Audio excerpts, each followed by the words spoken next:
পুষ্পা টুর premier দেখতে গিয়ে ভিড়ের মধ্যে পদপিষ্ট হয়ে এক নারীর মৃত্যুতে গ্রেফতার হন আল্লু অর্জুন।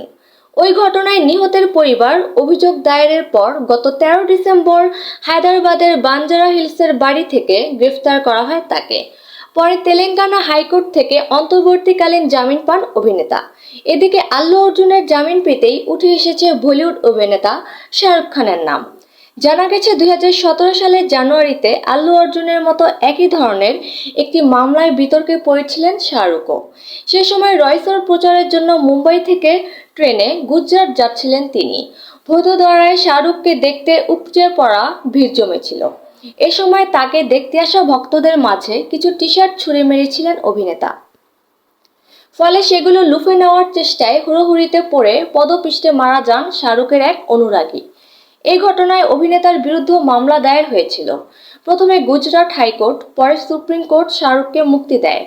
সে সময় শীর্ষ আদালত জানিয়েছিল শাহরুখ সেলিব্রিটি হলেও আর 5 জন নাগরিকের মতো তারও কিছু অধিকার রয়েছে।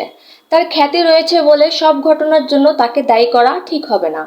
শাহরুখের মতোই এবার আল্লু অর্জুনের সঙ্গে ঘটেছে একই ঘটনা। আদালতে এদিন আল্লু অর্জুনের আইনজীবী শাহরুখকে বেকসুর খালাসের রায়টি পড়ে শোনান। সেখানে লেখা ছিল পদপিষ্ট হয়ে মারা যাওয়া ব্যক্তির সাথে শাহরুখের কোনো সংযোগ ছিল না। আল্লু অর্জুনের ক্ষেত্রেও তাই ঘটেছে। অভিনেতা দোতলায় ছিলেন আর ওই নারী অনুরাগী থিয়েটারের নিচতলায় ছিলেন।